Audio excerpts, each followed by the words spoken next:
What does it mean to live life to the fullest, train to your potential, and perform at your best? Leave nothing on the table. That's a non-negotiable, is that I strive to be better every day. Because if I'm not on top of my game, how's anybody else going to follow me down the road?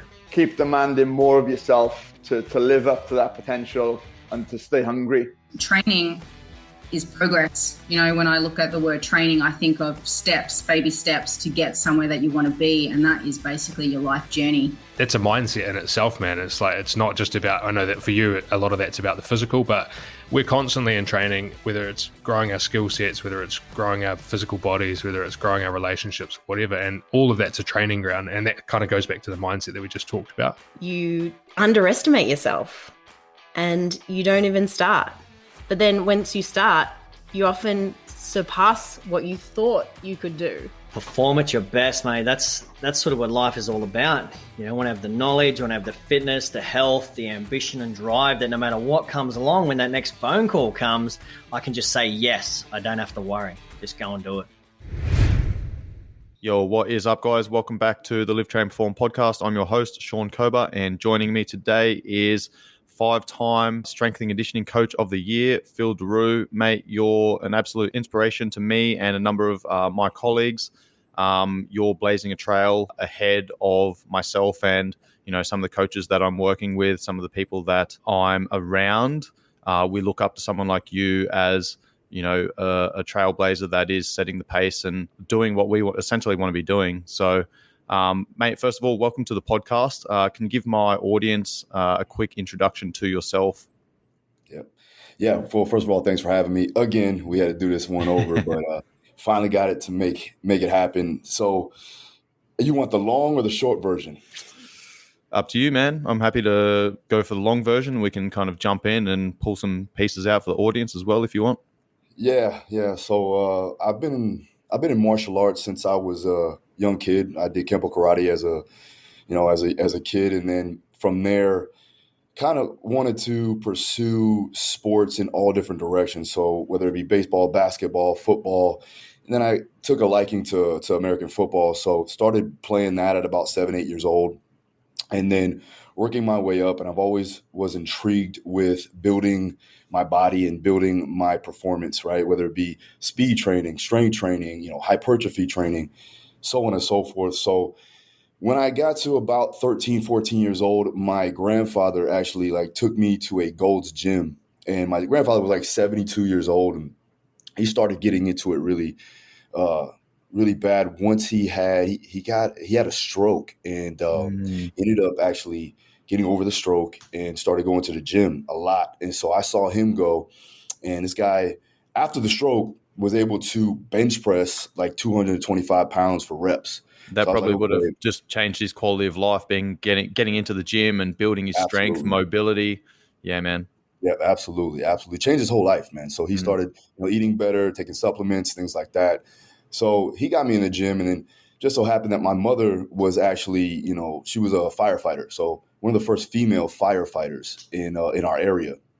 And so I was training her at the time too as well. I remember training alongside her, running upstairs and pushing sleds and things like that. And so it was all like a family thing, and I remember 14 years old bringing a lot of my friends over to my house, and we would do any type of lifting that we could, man. And we didn't have much, I come from humble beginnings. So, I think I had a barbell, had no bench. We were doing floor presses, deadlifts.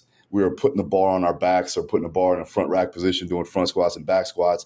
And I remember looking up old Louis Simmons articles and Dave Tate and Joe DeFranco. Mm-hmm. And so watching those guys and seeing how they trained, and I started taking a liking to understanding programming actually at a young age. So 14, 15, 16 years old, I started to implement a lot of the programming inside of my high school weight room.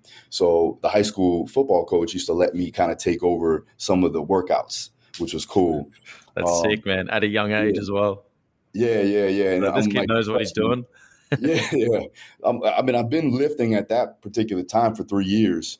So I was like, I got it, and I'm all cocky and everything. And so freshmen coming in, I'm teaching the seniors how to lift. And it was funny. But they're like, damn, he actually knows how to lift. Let's pay attention. But we did that. And then, I grew up in an area where, it wasn't the best area in a sense, so grew up in South Florida, Broward County to be exact. And there was a lot of crime. There was a lot of bad influences, so on and so forth. And for me, I was a person that didn't want to ask my parents for money, right? I knew that they were struggling. There was no point for me to actually ask them for money to go to the movies and even to eat sometimes. And that's something that, I wish I would have did and not taking it to the extremes of what I was doing, at the time to make money, obviously, doing the wrong thing, selling drugs and hanging out with the wrong people, hanging out with the wrong crowd. And so ultimately I got into a lot of trouble at about 16 years old, ended up actually going to jail, going into the county jail and sitting in there thinking to myself, like, what am I going to do next? And I knew for a fact that this wasn't it. I wasn't a criminal, just made a bad decision, a couple of bad choices, ended me up in a bad place. And so from there, I decided right then and there, turn my life over to God and actually really find a way to make it happen. And so by the grace of God, I actually got out, got probation, they gave me 5 years probation and some restitution. I got out in 2 years and actually had to switch high schools. At the time, I was actually getting recruited by Wisconsin.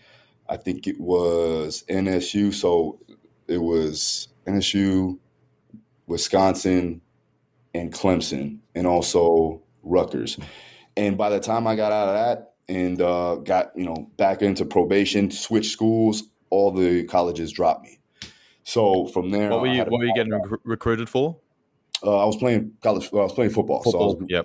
college football. Yeah. So played linebacker most of my life. So linebacker, strong safety. I played fullback and running back some of the times, and also play quarterback in Little League, but that doesn't count. So yeah. So I just like to hit people in a sense, right? And this makes sense going further on, and I'll tell you about that story. And so after that, I switched schools. Went to another high school. My senior year, played very well, so ended up getting a partial scholarship to Alabama State University. Total culture shock, from South Florida to Montgomery, Alabama. Didn't know where I was, man. It was the first time actually really seeing a true country like that, like a country-filled area, where it was just like, all right, there's really nothing out here, right? I'm used to a little bit of city, a little bit of beach, and so it was definitely a culture shock. But my second year in school, as I'm going, and I didn't really know what I wanted to do. All I knew, I wanted to play football, and I knew that I loved to train. So I used to be in the weight room a lot, used to pick the brain of a couple of my strength coaches there. And then after that, I ended up, my parents got into a little bit of trouble. My mother developed lupus, which is an autoimmune disease. My dad got in a bad car accident and ended up being wheelchair bound. So there was no money coming in. They couldn't work. My dad had VA benefits, so he was a veteran. But that was it. That was all the money that was coming in. So I couldn't work because NCAA wouldn't allow us to work. And then there was no money coming into the house back home. So I was getting calls and, they were doing bad. So I ultimately made the decision to cancel my scholarship, actually basically drop all of my dreams of being an NFL player, which, again, I'm 5'8", so this would have been a far-fetched reality, right? So stop that. How much do you weigh, by the way? Because I was looking at your stats before. It was like you're 173 and it said 68 kilos. I was like, you're not 68 kilos unless the fucking camera puts on a lot of weight. I was 68 kilos. What is that in pounds? 1, 2 something, right? What is that? 68 kilos, probably 150. Yeah, no. I fought at 155, and then we'll talk about that. Must be what the stats are from. Yeah, I fought at 155, but yeah, I weigh about 210 now, and that makes sense. Yeah, in college I was probably like 205, 200 pounds, something like that. But it's like, compact, 5'8". I ran like a 4.45, 4.6 40, depending on where I was, so if I would have made it to the NFL, it would have been a rough road. And that's fine with me because I'm used to that, but either way, ended up canceling everything and dropping all my dreams of being an NFL player and decided to move back in, helping my family, start training, but training for, helping people. And that was when I really decided to make that transition into being a trainer and try to figure that thing out just to make some money at the time. Mm-hmm. But I still wanted to compete. So when I got back to Florida, my parents moved about an hour and a half away up north to a small town called Port St. Lucie. And there's nothing there, right? So when I pulled up, I'm like, oh, man, I might as well still be in Montgomery because there's nothing here, And when I got there, I'm like, all right, this isn't going to last. So I'm going to have to figure out something, go back to school and get my PhD or something like that. And that time I was like, all right, I'm going to go for exercise science. I'm going to finish it up. Ended up finishing it up at a community college near where my parents were staying. At the same time, I'm like, I need to compete. I need to still do something. And I always watched MMA. This was when MMA was starting to get big. This is when the Ultimate Fighter started to come on. And, so I was like, all right, let's try. Well, first I tried boxing, and I was boxing on the off season in Montgomery, Alabama. And I was like, all right, I want to box. So I tried to find a gym there, and it was too far away. I had no car. I had no money. So I was like, I can't drive anywhere. I'll have to walk to a gym that's close by. And it ended up happening to be a American Top Team affiliate gym owned by Dean Thomas. Mm-hmm. So I knew Dean because I was around that area in Coconut Creek where the headquarters are, and I knew about American Top Team just from being in the area. It's like, okay, there's an ATT there. Maybe they have a boxing class or something like that I can get involved in. So I went there, and I remember pulling up that morning, and he was opening up the gym as I pulled up, and I just kind of ran up behind him and kind of startled him a little bit, which is funny now to this day. But he looked behind me. He's like, what's up? And I go, yo, man, I want to fight. And it's funny because now that I know that every kid comes up to him saying that same statement, right? Uh-huh. We're asking him the same, question. How can I start fighting or whatever? And he's just like, all right, man, yeah, just come in, try a class, But then I found out later on that he told the GM, which ended up being my manager, a couple years later, and he was like, yo, whatever you do, try to get this kid out of here quick. Because I'm still rough around the edges, man, so yeah. It was real fun. If you look at some of my older interviews with Dean, I'm definitely really hood, just street kid, but so I went there and I did a class and I loved it, and then he talked to me after the class. He was like, man, you're doing really well. You move really well. Have you ever done any type of martial arts or mixed martial arts? And I was like, not really, man. I've done martial arts, like Kempo karate. You really don't, can't really put that into terms of, okay, this is MMA, this is just kids karate types class, But I was like, yeah, I boxed a little bit and I'm an athlete, so that helped. And so he was like, oh, well, you should try grappling. We need to get you in a gi and do jiu-jitsu. And I was like, nah, I'm not doing that. I don't want to grapple. I don't want to roll around with other guys. I'm good. Not to say that's bad. Let me go ahead and, because we're in a cancel culture stage. So say whatever the fuck you want on this podcast, mate. Right. But I ended up doing it, man. And he was telling me, he goes, with your stature, you being 5'8" and, you're not long-limbed, you're going to probably have to go down to 155. And I kind of looked back and I was like, are you serious, man? I haven't been 155 pounds since middle school. I was like, this is crazy. But he was right, man. So I found that out a couple months later when I went down to Coconut Creek and actually saw Thiago Alves at the prime of his career at 170. I was like, he fights at 170? Mm-hmm. He's walking around at 210. He's pretty – so I was like, I get it. So either way, came back and started training, did some grappling here and there, and then, turned pro about a year and a half later.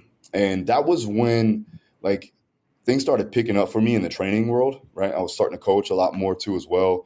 The strength and conditioning gym that I worked out at to get ready for fights was owned by a powerlifter and a powerlifter strongman competitor. And so he was like, you know what, if you have time, if you want to train guys here, you can train some of the football guys. And I was like, yeah, absolutely, let's do it. So I started being an independent contractor, going in, paying some rent and also training the athletes that he had. And when he was getting ready for competitions, I would take over, and then I brought some people in, some general pop, started working them out. And then it got to a point where I was taking on a lot of clients, a lot of athletes. And so it made no more sense. It didn't make sense for me to start paying that rent more and more. So he upped the rent, and I was like, all right, well, if I'm paying all this rent, I might as well just get my own place. Mm-hmm. And so I did. I ultimately did that. At the same time, I was still trying to pursue my professional career. So I opened up a gym, 22 years old, trying to run a business, trying to make money, but also trying to be a pro athlete, which is crazy to do, trust me. And so the focus was shifted, either, work on your business, work on your coaching, work for your athletes, or try to work, and improve yourself. And you just end up diluting your energy, right? Mm-hmm, and then you do two things half-assed rather than doing one thing really well. Yeah. I always end up hurting myself in that particular way, right? Trying to do so many things at once. And now being 33, I found that that's obviously not the right way to go, and I try to minimize the distraction. I try to compartmentalize and make sure that I'm isolating each individual task. And also whatever goal that I have, I'm trying to spend an ample amount of time focusing on that goal and hitting that target before I move on to the next. That was something that I learned by experience, unfortunately, right? So didn't do too well. Did my first pro fight. I was a main event. I fought a guy who as an amateur was like 12-0. He had like two titles, 1-0 or 2-0 as a pro. He's coming down from 170 and I was going down to 155. And so we both were, similar in weight. But he trained with Dustin Poirier and it was in Louisiana. And I fought a lot in Louisiana, which kind of comes full circle. I was going to say, everything's gone full circle, man. That's crazy. Yeah. So I remember like doing fairly well. I remember cutting weight in a Walmart parking lot inside of a rent-a-van with sweats on and a sauna suit and turning up the heat in the van. And so I was like, fuck yeah, old school. So welcome to the pro world of MMA. in Monroe or wherever the hell I was. I don't even remember where I was. Mandeville, Louisiana. That's where it was. If anybody knows what that is, Louisiana does. Every time I talk about that, like, damn, you fought there? I'm like, yeah, I did. So,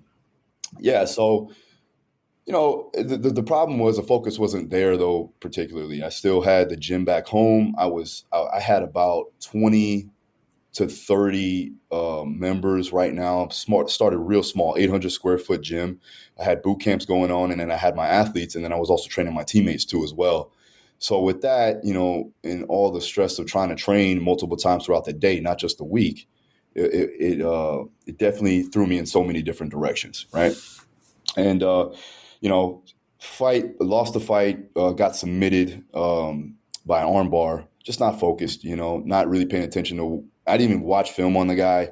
There was nothing like that. So, after that, I tried to figure it out, and still, didn't really do too well. My first, 3 fights, lost in stupid mistakes. I would have rather gotten beaten up than how I lost those 3 times. And finally I decided, all right, I gotta figure out a way to where I can manage my career and also help with business. And so I brought some people in to help me out.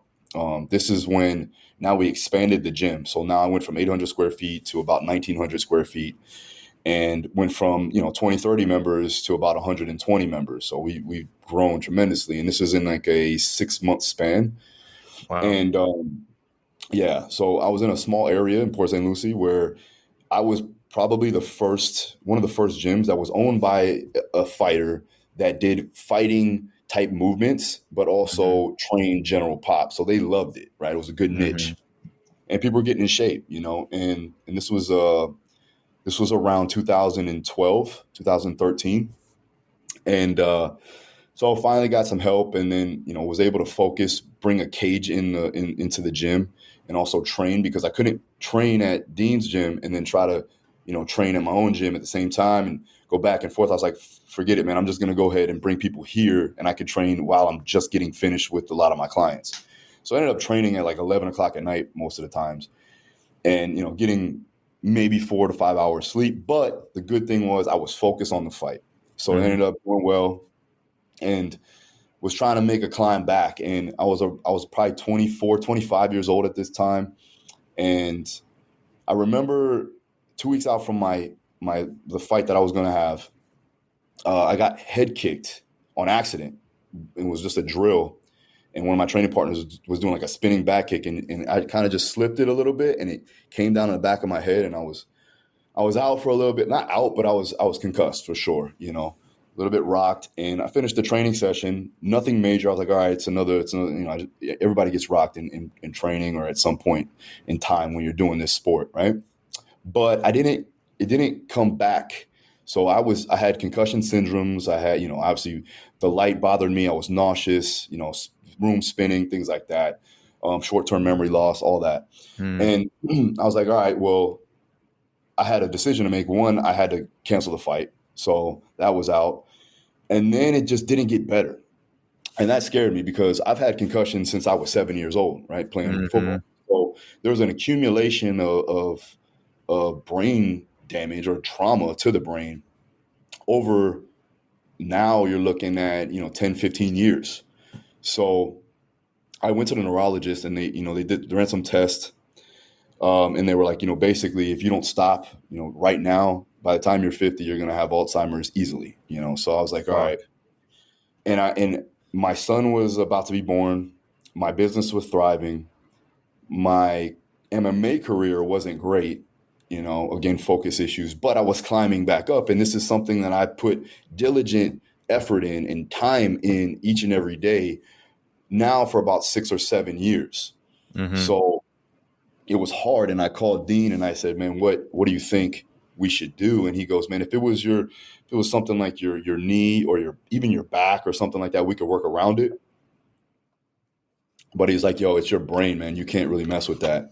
And so I was like, and still it took me a couple of days to really come up to the realization that, this is probably not the best option to go forward with. So I ultimately said, all right, I'm going to retire, be done with it. And then I was like, I don't want to watch fighting at all. So I got sick of it immediately and ran the business, and then I was like, I need to do something. And I got down to about 176 pounds, 174 pounds walking around because I had a fight at 155.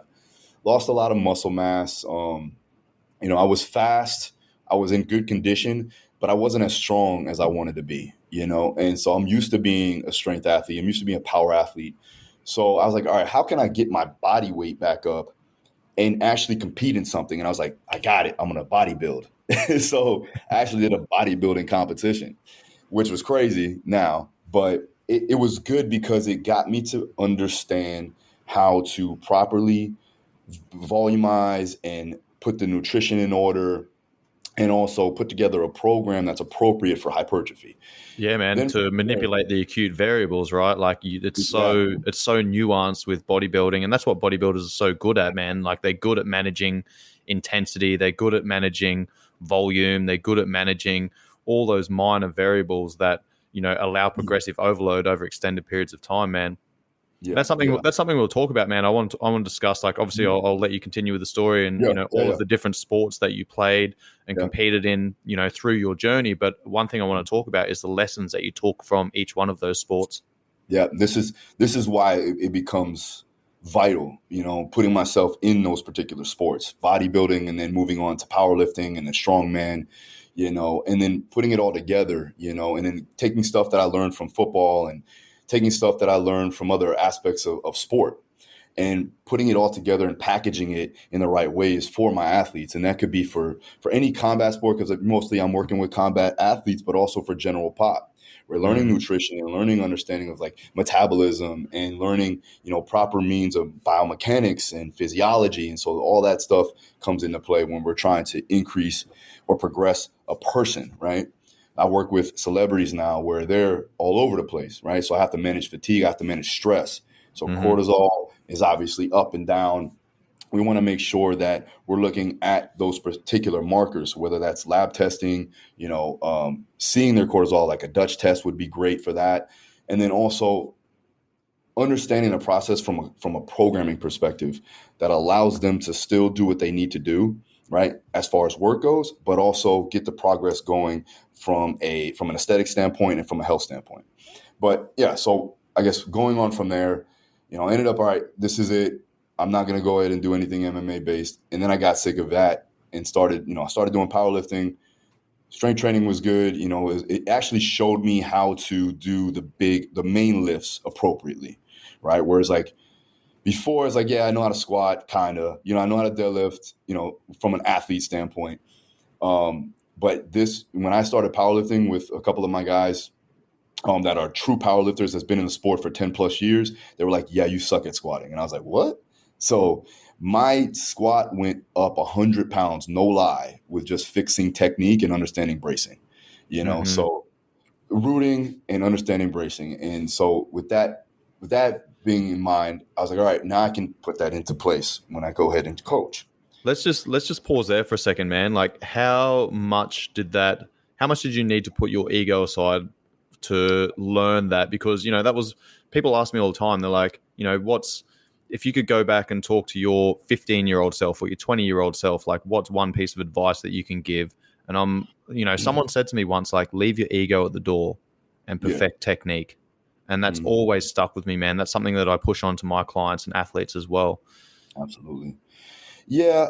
For me, they were specialists in that particular world, and I've never been a person that was like, oh, I know it all. We call it a white belt mentality, right? Mm-hmm.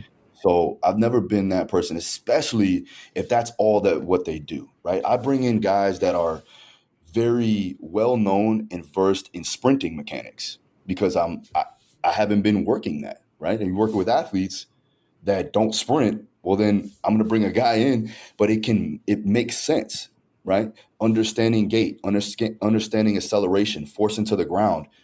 I use that to help correlate that over into what they can do inside the cage, the ring, or the mats. Mm-hmm. So there's plenty of different things. And there's people that, from the functional health side, where it's like, all right, now I need to know how to actually read labs, right? So I bring those individuals in, right? Or I'll bring in bodybuilders that actually know how to put their body in the right position, right, to get the most benefit out of that movement, to increase hypertrophy, to increase the response of tension, increase the response of contractibility.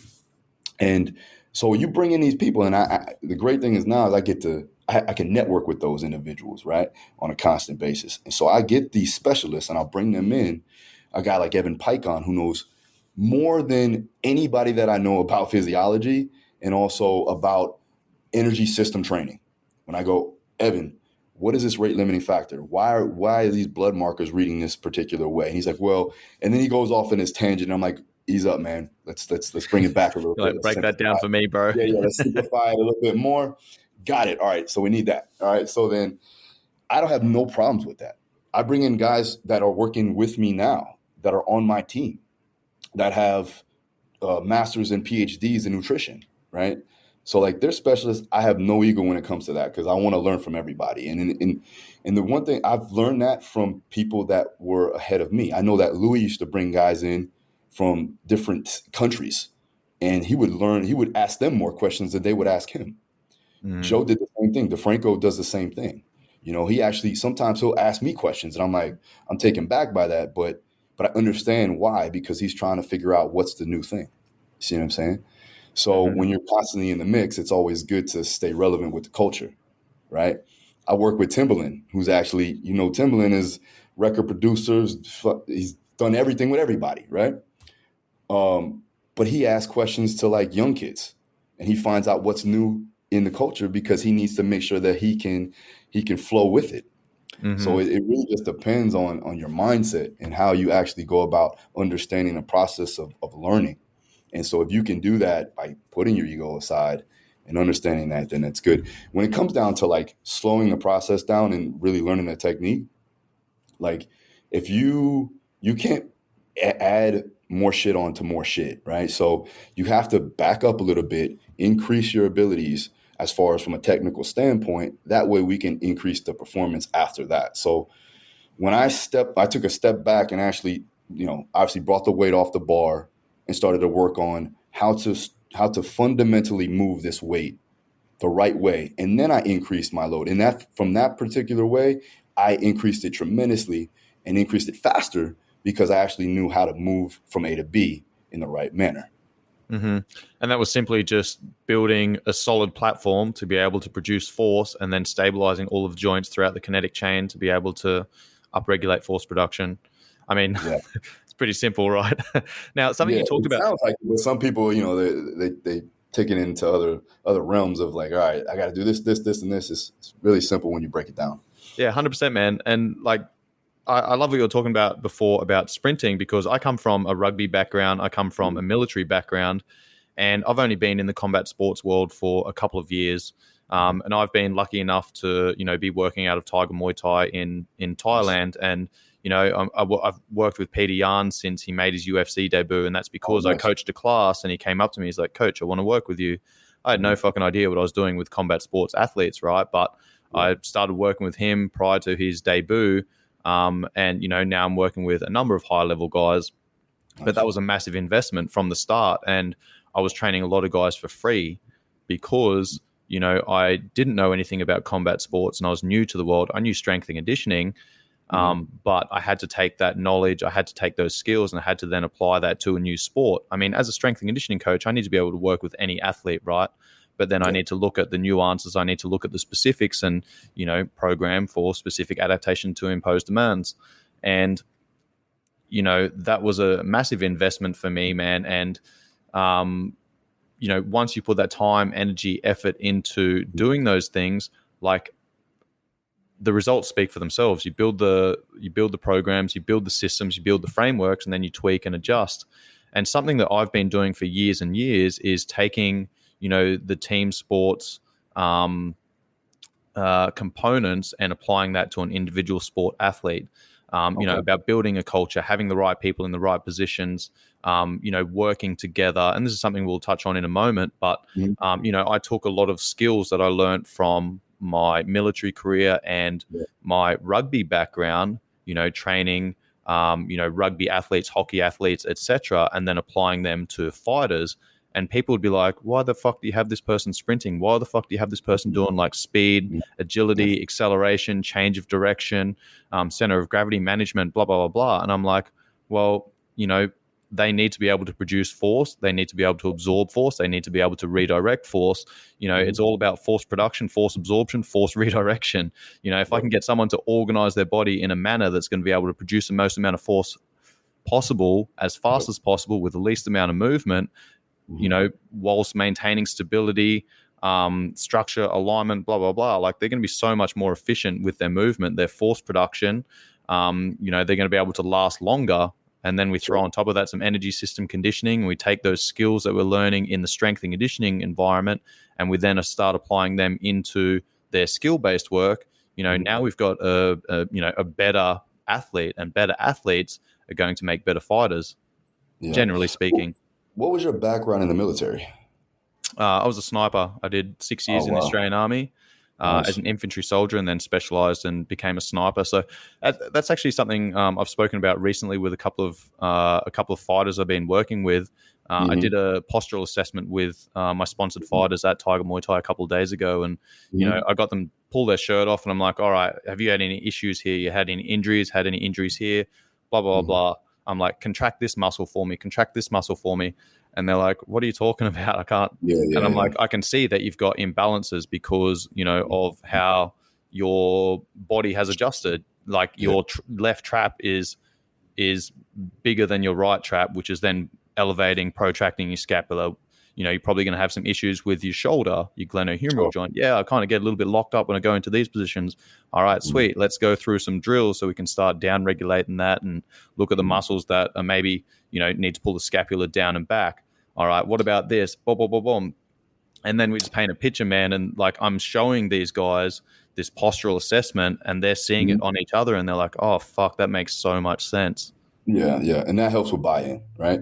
So I think that your military background, it allows you to understand how to systematize any type of program, right? It allows you to be very intricate and detailed, right? Especially being a sniper, you had to be on point, right? So everything that you do comes from evaluating the situation, right? 100%, man. And that to tie into that, it's like my eye is like so finely tuned for things that are out of the ordinary. So, it kind of it gives me an advantage in some areas where I'm really looking at the very minute details. All right, there's a little, we're producing force. We're planting that back foot into the ground to throw that cross or a med ball throw or something like that.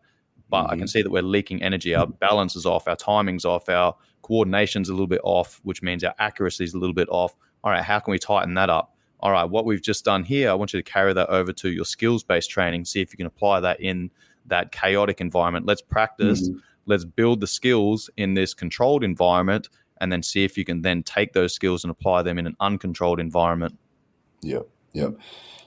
You identifying the minute, finite details are very important. So and you also have to know the sport itself. So the correlation is very key. And that's where a lot of the young coaches, they miss that, right? They're just looking at, okay, let's squat, let's bench, let's deadlift, let's press, let's pull, whatever. And then they're not really looking at force displacement. They're not looking at compensatory strategies. They're not looking at, imbalances in general. And so from there, they really are just trying to throw things and see if they stick. But then you ultimately, one or two things are going to happen. One, you're not going to get the true benefit of whatever you're doing from a method modality standpoint. And then two, you're going to ultimately drive them into more compensatory strategy to help move the weight or whatever they're doing. And then they're going to end up getting hurt or injured in that particular way. So first thing we got to do is make sure that we're minimizing the risk of injury. So we minimize the risk of injury, that keeps them inside their training. When they keep them inside their training, the skills coaches actually buy into that too as well. So that gets them on your side. So the whole goal of this whole thing is to obviously increase buy-in, because once they bought into the situation, once they bought into you and what you do as far as from a programming perspective and how you coach, they're going to be more apt to keep coming back. And you know that when consistently progress an athlete, they're going to get where they need to be and you're going to do your job. So it all comes back to evaluation, understanding the details, and then having the understanding to reframe it so that it can make sense to the athlete, right? And I'm pretty sure you do that pretty well, right? The same thing here is with the background that I have, I'm able to reframe in an optimal manner so that they can say, oh man, that makes a lot of sense. Now I see why I'm doing this. And where a lot of younger coaches, the coaches that haven't been in the sport or know about the sport or know about the movements inside the sport or know about the bioenergetic demands of the sport, very hard for them to correlate that over. So once they cannot do that, they're like, well, we're just going to get stronger. And fighters don't care about that, man. They're like, oh, let's go grapple then if I need to go get stronger. So you can't be basic. You know what I mean? When it comes down to, I guess, bringing or identifying the issue, right? And bringing it to that individual. And so when I can converse with the athlete, fighter, primarily, and tell them what they're doing right here is going to have the direct correlation to whatever their game plan is, or going to combat whatever their opponent's doing, that's where they bought in. And that's where you can obviously keep them for the long haul. And if you can keep them more consistent, you can get more progress out of them. Yeah, absolutely, man. And I think something that you spoke about there as well of, speaking the same language as them is so important. And if you've been in the game and if you've been in the cage and you fought, you can take that knowledge of the movements and what's required, and then you can use that same those same words, that same vocabulary, and then apply that in your strength and conditioning.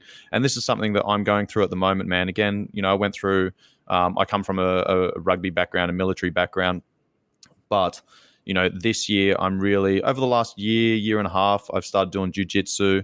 I've dabbled in boxing, mixed martial arts, wrestling over the last couple of years whilst I've been at Tiger. But this year is really the year that I'm going to level up and really focus on the combat sports, martial arts side of things. I love lifting, man. I've been training for 20 years, but I haven't done any lifting for the last 5 or 6 weeks now, because this year is I'm doing jiu-jitsu a couple times a week. I'm doing mixed martial arts once or twice a week, and then boxing once or twice a week as well, depending on my schedule. So, I'm really focusing on building my skills, because, that gives me credibility And some of the guys like Peter Yan, he flew me to Russia for his fight camp prior to fighting Corey Sandhagen. It was supposed to be Aljamain Sterling, but he flew me to Russia, man, for that camp. And, all of his boys are over here in Thailand at the moment going through that fight camp. And I've got him a couple times a week. I've got those boys a couple times a week. And, they see me in the jiu-jitsu session and they're like, oh, coach, very good, very good. And they're always like giving me big ups and like fist bumping me and stuff, man. So it gives me credibility and I earn their respect, And I actually had someone say something the other day. We've got Kamzat Shumayev in camp at the moment. We were doing a sprint session last week and Tiger put out a social media post and I ended up jumping in and doing a sprint against him and shared it on my stories. And one of my mates messaged me and he goes, did that guy just beat Sean Kober? And I was like, nah, bro. He got me. He had me at the start, but I had him covered after 20 meters. And he goes, I don't think I've seen any of your athletes beat you at anything. And I was like, yeah, but when I step into their world, bro, it's a different thing. It's a different story. Yeah, definitely. It's funny because like I'll play around with Dustin a lot, we'll grapple a little bit. And I'm like, man, they really just don't know. And it's funny because like when it comes to weight training, like obviously it's different, right? Grappling strength, weight training strength, it's a little bit different. But when you can manipulate somebody's body, right, and you get a hold of somebody, especially when you have experience in it, that they know what they're doing. You can feel it. And so it's always fun. And I'm like, all right, back up. That's enough. When it gets a little bit ahead of me, I'm like, all right, that's enough. We're good. Let's get back to work, bro. Yeah. Go do these skater bounds, man. Let's see how that. Yeah, and then we'll grapple afterwards. Yeah, for real. Yeah, that's cool, man. So we talked about going full circle before, where you're saying you fought against a guy who trained with Dustin Poirier. You're training Dustin Poirier now. Like, how did that come about? How did you get into training high level fighters? And talk to me about that process, how that all unfolded. Yeah, I started training my teammates, and they were Dean Thomas ATT affiliated. So some of these guys fought in like regional scene cards. A couple of guys fought in Bellator. Like I said, when I was done with fighting, I was like, I don't want anything to do with it. Then I started to wean my way back in there. I started watching fights again. And then there was a point in time where I was like, all right, man, I want to get back into it. So I called Dean and, we met for coffee. And I remember him getting a full-time job down there at the headquarters at ATT. And so, he called me, or we set up a meeting. I went there. I was like, if you have anybody that you want me to work with, I'm open, and I want to start getting back into it. He's like, you know what, you may be in luck. So if you can get your resume, come down to the gym and we'll see what happens. And so I got my resume that day, drove down there. And then the first day when I got there, they threw me in there with Dustin, Hector Lombard, Tisha Torres, I want to say Dia Davis, which is Howard Davis Jr.'s son. He's a boxing coach too. He's Dustin's boxing coach. And so, basically thrown into the fire per se, right? But the good thing was I was very confident because this is what I do, right? So that was one thing is with young coaches, remember, or coaches in general, right? If you get a bump or, you get an increase in I guess the magnitude of what you're doing, whether it be, going to the NFL or going to the NBA or something like that. Remember that you're a specialist in what you do. You're the black belt in this particular situation. So you got to lead with confidence because they're not going to want to get led by somebody who's not confident. So with that, I had ultimate confidence in what I knew what I was doing. Now, with that being said, I didn't know personality traits of different types of individuals, right? So I treated them all like they were like high school kids. And King Mo Lawal was one of the guys that really took to me first. And King Mo has been in the game forever. He was at the Olympic Training Center. He was a wrestler all his life and then did MMA. He was in Bellator. And so he's like, listen, man, like you're young, you're really good. But you got to remember that all these people are already self-motivated. So you don't have to be a rah type of guy. And so I was like that. I was like, let's go, And then I remember Dustin telling, I think it was Dia or something, like he was like, man, why the hell is this guy yelling at us? He's like, I'm fucking getting mad. I don't even want to do this. Fuck this guy. Yeah, basically. But I remember like we hit it off the first time we talked because we were talking about Louisiana and all that stuff. But when I started coaching, it was like, fuck this guy. You know what I mean? So he goes, and so I heard that and I was like, damn, nah, that's not it. And so I see that now with the coaches that I have come in here. I'm like, listen, you got to understand personalities. And that's when I really start to get deeper into psychology and understanding like different personality traits, using Braverman's test to understand, people and how they think. And then I can ultimately understand how to coach them.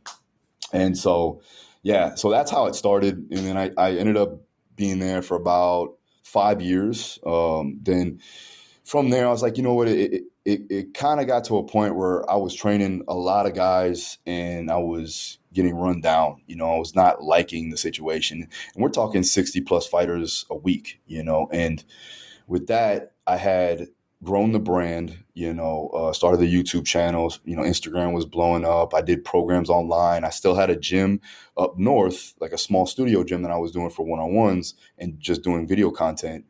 And I was like, you know what, it's getting crazy. So when the pandemic hit, I was like, you know what, I think it's the time I make that pivot and get up out of here. And so, it was a bad breakup in a sense. I'm not gonna lie. They saw that I was, kind of on my way out. I was like 1 foot out the door, and I was training guys that they couldn't train because of COVID restrictions. Mm-hmm. And so I was bringing in guys that had fights in like regional scenes and some low level Bellator and UFC guys. And, then I would train Dustin and Joanna and Edson if they had, they were coming up with fights. But yeah, so we ended up parting ways and then opened up the gym at the same time. And same thing. And I moved closer to ATT. I sold the other gym. And now we moved into, right now I'm partnered with Mo Vaughn, who's a ex-Major League Baseball player. So working with the baseball kids and then working with the fighters. And when it came down to it, like when I started working with these high-level elite guys, I started putting out more content, right? And so when I put out that more content with those people, those fans and all the people that watch them, they started to follow too as well, right? So when Joanna Jędrzejczyk posted me up, instantly 100 to 200 new followers, and so on and so forth. So it just grew from there. And the reason why I say this is important is because if I were to never put those videos up, then all the coaches that I'm able to coach now and help, I wouldn't have been able to do, right? So you wouldn't have been here trying to get me on your podcast. So I think I heard about you on Joe DeFranco's podcast, maybe 2 years ago or something. Maybe I'm mistaken, but yeah, I'm pretty sure I heard about you from Joe DeFranco. I started following him many, many years ago. Yeah, same as you, man. Like, him and Louis Simmons and those type of guys were, the OGs of the game. And it's funny because I met Joe when I went to New York for Joanna's fight. And then, Joe is like, he's a mentor of mine. He didn't even know it, but, he gets it all the time. But I was like, yo, man, I've been watching your stuff for years, And he was like, oh, really? That's awesome, man. I've been watching your stuff too. And I'm like, I took him back. I was like, what? And I looked on my Instagram and he was actually following me. I was like, damn. So he'd been following the Instagram. That's right? Cool. And then when I was up in Jersey to train Frankie Edgar, I stopped by. And so that's how it all happened. And the reason why Frankie found me was because of Instagram. So when people talk, and that's where, okay, when people are like, how'd you get to train these? Again, it takes one individual, really. If you're looking to train high-level rugby players, high-level fighters, high-level NFL guys, it really just takes that one or two guys to take it to the top, and you be successful with them, and then they talk to all their boys and their teammates and things like that. 100%, man, 100%. And this is something I want to discuss as well, is like the business side of things and like the social media side of things, because I'm sure there's been times where you've trained people for free, man. Like I trained people for free for years. Like, and that one guy for me is Peter Yan, right? Like he asked me to train him for free before he made his UFC debut. And now, like, one of my guys, Anatoly Malakin, just won the one championship interim heavyweight title last night. Kane Musa. Yeah, thanks, bro. Kane Musa's fighting Bellator Dublin in a couple of weeks' time. I've got Marlon Moraes in camp at the moment. I've got Peter Yan in camp at the moment. Plus you got Marlon? Yeah, man. He's over in Tiger at the moment. I said, what's up, man? You know him. Of course you do. Of course you know him. Yeah. I'll say g'day, man. Yeah, he's a good dude. Yeah, definitely. But man, like, that was the one guy for me. And I had this conversation with one of my mates recently, and the topic of the conversation was like, there's so many people that just want to be famous and they want to get a selfie with their athletes and all this type of shit. But then there's the complete other side of the spectrum where there's fucking people out there doing really good work that don't have any social media presence, man, and then they're doing themselves a disservice, right? So I totally understand both sides of the spectrum, but social media is a tool, man. We need to use it for what it's worth and not allow it to use us. And if you're doing good work with people, you want to be showing some of that at least. Yeah, I mean, if you're staying true to yourself, you're being authentic, you're putting out quality content that's giving out value, then you should feel no shame about it.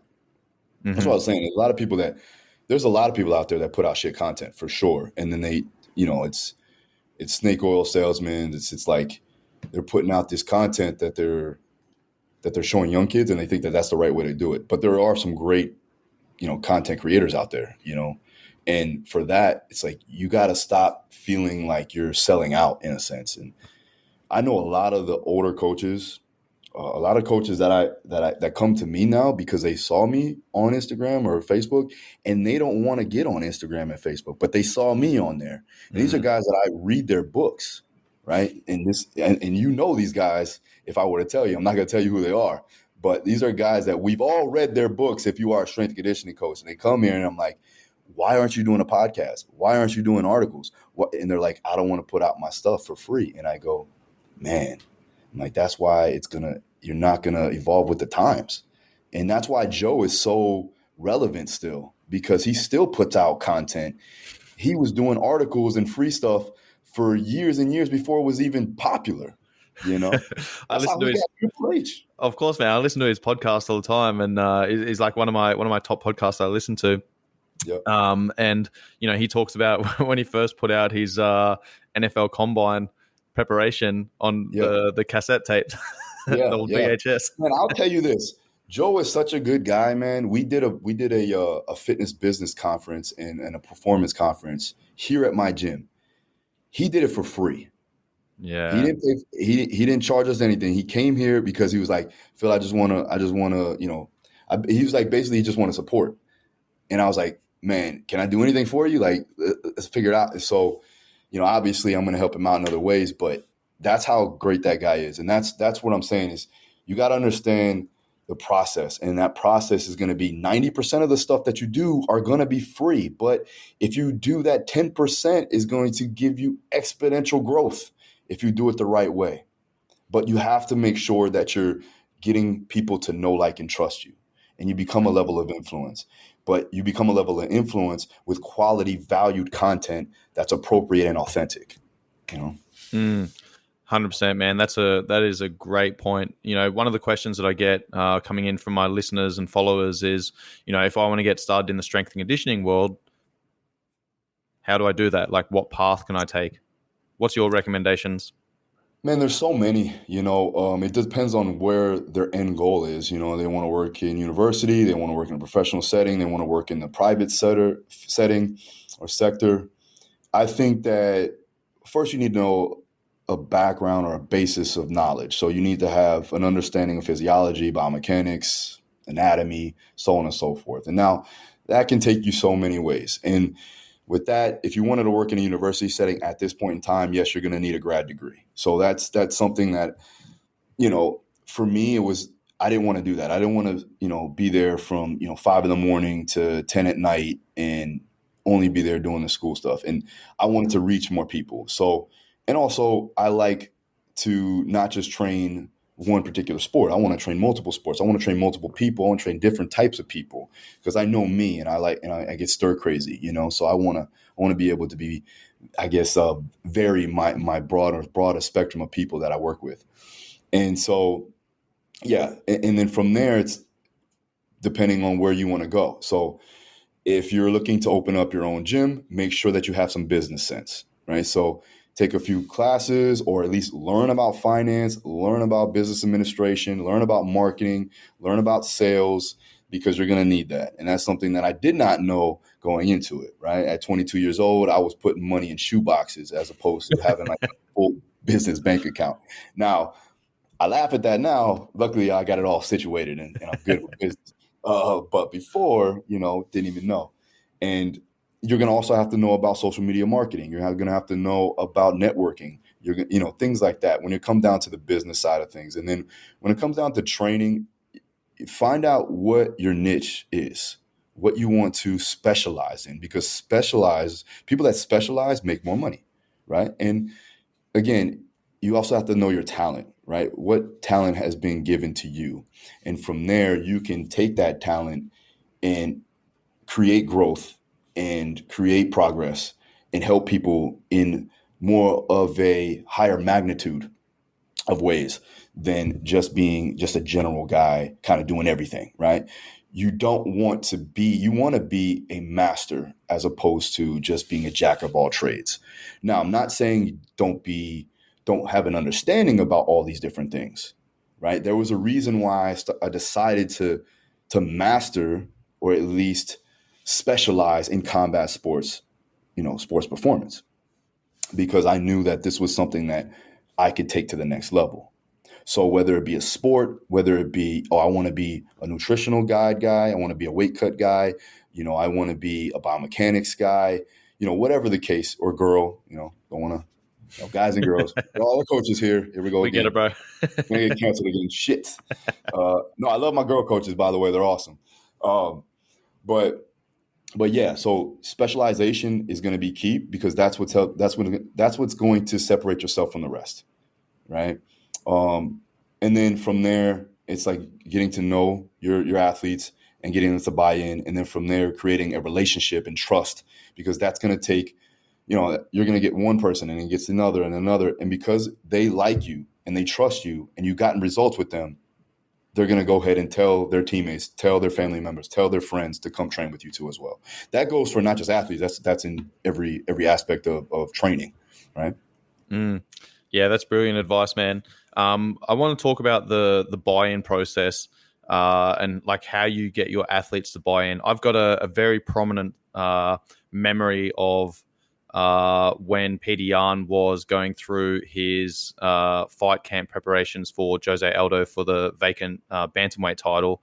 So we're in lockdown in Thailand, and he was coming to my house and training a couple of times a week. We just had a kettlebell and a couple of bands. Man, that was my whole strength and conditioning program. And he was training with his grappling coaches, striking coaches, et cetera, at their homes as well. Doing the dodgy fucking, skipping curfews and all that type of stuff. But anyway, we went through that process for about 4 or 5 weeks, hard training, man. And, I couldn't really manage his workload, his recovery, etc. But I was taking his heart rate variability and his blood pressure before every training session. Anyway, the gym opened up and we got back into training, had like a week or two of hard training, and I could see his heart rate variability was trending down.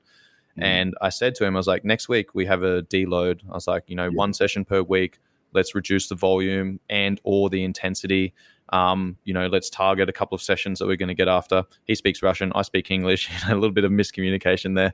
Anyway, he's running Big Buddha, man. There's this hill. It's like 4.5 kilometers up. I think it's like 300-400 meter climb over that distance. So he's running that on the weekend, and then he's, training hard at the gym's just opened up. He's excited, training hard that week. And I think on Tuesday or Wednesday, he ends up getting sick, being bedridden for like 3-4 days. And I told him beforehand, I was like, man, next week we do a deload. Otherwise, you're going to get sick. You're going to get injured. And, he ends up getting sick, bedridden for a couple of days, comes back in training next week. And he just looks at me and goes, Coach, I'm sorry. I listened to you, you professional. That was the buy-in, bro. And that was years, man. That was years of like teaching him this stuff before, How long have you been working with him? Since February, March 2018. So just coming up 4 years now. Yeah. Wow. But that was for me, man. That was the one guy. So I got buy-in from him. And now, like, I'm training a lot of Russians, a lot of his friends, a lot of the fighters. That's what I'm saying. And that's happened to me before, where it's like a lot of the Dagestanians, a lot of Chechens, they would be like, all right, this is the guy. Yeah. And so they'd come in droves, man. You see them. Like, and I got 4 weeks, coach. Let's do it. And I'm like, all right. Like, you know, I don't know what I'm going to do, but all right, let's do it. You know? Yeah. But How do you get the buy-in from the athletes, man? Because, you know, that's such a big part of coaching. It's like, it's that coach athlete relationship. Like there has to be so much trust, rapport, buy-in, mutual respect. Yeah. I think it came in time. Obviously it takes a couple of camps, you know. For me, like, I'll give you an example. With Dustin, it was the hardest one. And people think like it was the easiest one because we're the closest now, but it was definitely the hardest one. He didn't start training with me until a year and a half later when I started Top Team. And that was because like he keeps a close circle, you know, and he would watch from the side and see what I was doing and seeing the success I was having with all his teammates. And another thing is like knowing that you want to let them know that you care, right? So if you care about them and then you also show them that you know what you're talking about, that's obviously going to give them overall buy-in. Like I said, reframing and things like that, understanding the process, understanding what they're going through on a daily basis, not just from a fight perspective, but also from a training perspective, and being like, listen, I'm here to help you, not, you know, make myself look good. If you look good, I look good. So it doesn't matter. We have to make sure that you're on point. And I come with more of an approach of having more of a positive EQ. So understanding the process that they have to go through, constantly checking in on them, that does help a lot. You know, when you're even with just a simple text message goes a long ways with a lot of guys, you know, because when they're in big camps, you know, they're just another number, even if they are a Peter Yan or a Dustin Poirier, you know, and for the most part, you don't want to be annoying, but you also want to show that you are constantly checking in on them and they're on your mind. And so for that allows them to be like, man, this guy really cares about me, or this girl really cares about me. I'm going to go ahead and put my effort in as much as I need to one, make sure that I'm putting my effort in just as much as he's putting his effort into me, because I got to help him help me. So I know as an athlete, when coaches did that for me, it helped me out tremendously. I was like, all right, I trust this guy because he actually cares. You know, I'm not just another number, or I'm not just another guy that he can put up on his Instagram, things like that. See what I mean?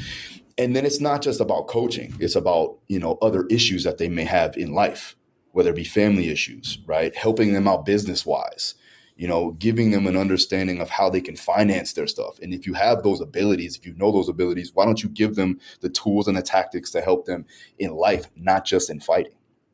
So that takes it to another level, right? I have a lot of good up and coming guys that I take aside now. And the good thing is now I have a lot of coaches that work with me. So I can be the guy almost like, I call it like I'm a dentist. You know, a dentist come in and they're kind of just like, hey, how you doing? They scrape your teeth and then they get up out of there and they make the most money. That's kind of like what I do sometimes. And I'm like, I'm the dentist now. And you guys are all the dental hygienists. Yeah, you guys are doing that. But that doesn't mean that I don't consistently check in, put together the programs, put together the strategies, things like that. And I make sure that I'm always talking with them, communicating with them, you know, and it comes down to understanding people. And when you can understand how people think, you know, and being charismatic also does help a lot. You know what I mean? Carrying around that charisma to help people buy into you as an individual, that will take it a long way. So don't just think from an X's and O's standpoint. A lot of people like, all right, programming and periodization and fatigue management. It's not just that. It's like, how's your family life? Yeah. How's your wife? How's your kids doing? You know, I sit and I talk with all my guys, you know, for at least 30 minutes to an hour, you know, after a session sometimes, especially if I feel like there's something going on mentally, you know. And then I break that down. And so you become a lot of things, not just a coach, you become a teacher, you become a psychiatrist, you know, you become a lot of things when it's in this game. And especially if you're dealing with athletes at that magnitude that deal with so much stress on a constant daily basis, remember they're people too. So you got to put that in perspective.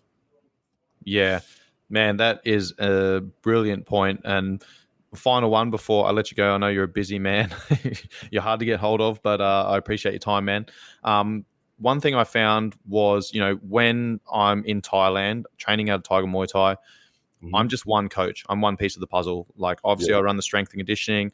There's going to be a boxing coach, maybe there's a Muay Thai coach, maybe Brazilian Jiu-Jitsu coach, a wrestling coach, an MMA coach, so in the past, I have found it difficult to tie in with some of the other coaches. Yeah. Whilst I was in Russia, and something that I'm building out at Tiger at the moment, but whilst I was in Russia, there was a striking coach, a grappling coach, myself, strength and conditioning coach, and our communication was on point. Like, we were in fight camp together. Like, it wasn't like we were going home every night. It was like we were all on the camp together. It was almost like being on military base again. So we were having all of our meals together. We were having all of our training sessions together. I was spending like 4, 5, 6 hours with these dudes every single day, man. So I could see how they were acting, how they were moving, what their body language was like, what their energy levels were like, how their recovery was, their sleep, their stress management, et cetera, et cetera. And, I was in constant communication with the other coaches to say, hey, man, like, I'm going to be pushing him hard for our our speed and power endurance for the next couple of weeks. I need you to pull back the afternoon sessions. I'm going to do a high session. You're going to do a low to moderate session. Yeah. Talk to me about that process for you. How have you been able to kind of build that network with the other coaches that you're working with in conjunction with the athlete that you're working with? Because that's a difficult jigsaw puzzle to put together. It's probably the most difficult thing that we have to juggle, right? Or we have to get through. It's a definite, I don't want to say it's a roadblock, but it is something that it's a hurdle that we have to get over. And so for that, it is good to have that constant communication. It's good to actually be in the same room, in the same gym, if you can. That was where we used to really have good synergy when it came down to like communication between skills coaches. And I would, for the most part, let the skills coaches dictate the training demands of the skills practice, obviously. But I would make sure that I wasn't the guy that was like, oh, they got to strength train or they got to do this. Now, if I felt like that was important for that particular individual, if they were very highly skilled, but they lack that strength, then that would be the importance of that particular camp or off camp or whatever have you. So there would be times where I was the hierarchy of importance, and then there was times where I was the lowest on the totem pole, which I have no problem either or, right? So, yeah, that is going to be the hardest thing. And I get this question a lot from my coaches that work with or the work outside of the gym, and then they can't call up the skills coach, or the skills coach has an ego and they don't want, you know what I mean? And you'll run through that pretty much 90% of the time. You're going to have that. And you're 95% of the time. Yeah, dude. And you're constantly being reactive, man. You're constantly being reactive. You're like, I'm planning on doing this session today. And then your athlete walks in, their head's down, they're dragging their heels, their body language is off. You go through some balance and stability work and they're all over the place. And you're like, oh, man, the CNS is fried. Like, I need to back them off a little bit. Yeah. You have to be able to auto-regulate, like 100%. Yep. That was one thing that I got really good at. Like, it's calling audibles right on the spot. And you're going to have that. That's 90%, 98% of the time, right? You're looking at, all right, well, they're coming in. There's probably going to be something that's hurting or something that's off, or they're fatigued from something else. And so you want to have a structured system, but you also want to be able to have a little bit more mobility in how you transition things. So, yeah, the main thing is like, get a hold of the coaches, right? Make sure that they have your number. Make sure you have their number. Make sure that you can open up lines of communication. Then you have to not just buy in for the athlete, it's also buy in for the skills coaches.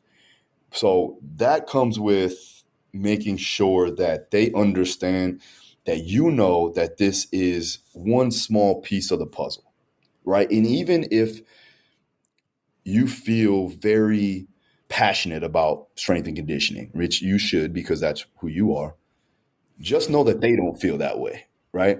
And you can't have an ego and think like, this is crazy. Like, and I know a lot of coaches are like, that's bullshit. Like they should think this is important, and they don't. It doesn't matter, right? So if they don't think it's important, you have to make them think that you're a part of the team. And whatever you can do to help with that, go ahead and do that, right? Now, I'm not saying abandon ship and abandon your programming and abandon all the stuff that you put together. definitely do that because you know that that's going to work for them. But in order for you to actually cause a positive relationship, if the guys that you're working with or the girls that you're working with are not in line with your values and your your philosophy of training, right? You have to play the game in a sense, right? So you have to make sure that you're doing everything you possibly can on your side, but also telling them certain things that they actually need or that they want to hear, right? Mm-hmm. Most of the time. Now, I'm not saying manipulate the situation, but you know what I mean. Right? Influence. There you go. I like that. Yeah, I love that, man. Mate, great conversation. I really appreciate your time, man. Last one before I let you go. If anyone wants to follow you, they want to get in contact, they want to learn from you, where can they find you and what do you have going on this year? Yeah, we got a lot going on this year. DaruStrong.com. You can find out all the programs, the mentorship program. That's for coaches that want to learn directly under me, the methods, the systems, the protocols that I use. We have over 1,000 coaches worldwide, so you can do it from anywhere around the world. It's online. We have calls bi-weekly, and then we also have a chat group where these guys are sharing information on a daily basis. There's so many ebooks and audio books that are being shared there too as well. Q&As like pretty much every other week.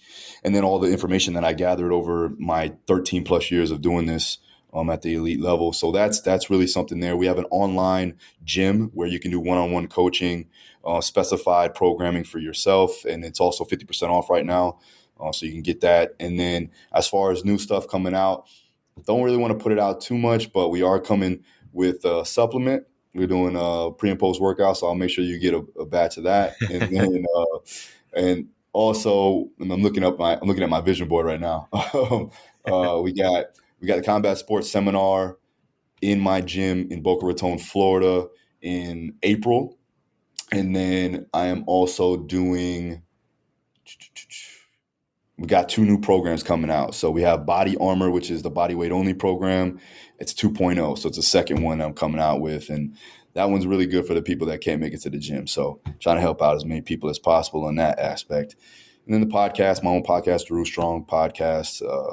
Good podcast. We got about 82 episodes right now. So going strong and keep it going. So YouTube channel, if you guys want to find out any more free information there, that's growing daily. And then as far as my Instagram is @Daru Strong. Very simple. Awesome, man. I'm going to have all of those links in the show notes. I really appreciate your time, Phil. You've been somewhat of a mentor for me for the last couple of years as well, mate. Man. So I really appreciate you giving me the time, awesome man. To hear, man. I want to thank you because you've done a lot of things in your life, and I appreciate what you've done. So 100% much respect to you, brother. Thank you, sir. Appreciate it. This episode was brought to you by Swiss 8, which is a proactive mental health program designed by veterans, initially for veterans, that has been pushed out to the wider community, that allows you to structure in and schedule their 8 pillars of health and wellness, including nutrition, sleep, time management, discipline, fitness, personal growth, mindfulness, and minimalism. This episode was also brought to you by Be Spunky, which is a male hormone optimization supplement that I've been taking for about 1.5 years, and I absolutely rate.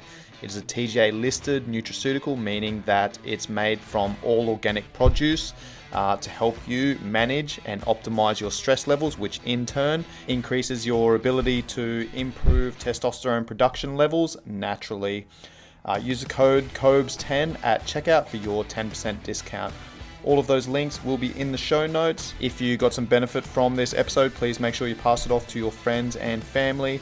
I'd appreciate any shares on social media platforms. If you tag me or if you share it to your stories, make sure you tag me so I can share that as well. Any 5-star ratings and reviews are much appreciated. Much love, guys. Peace.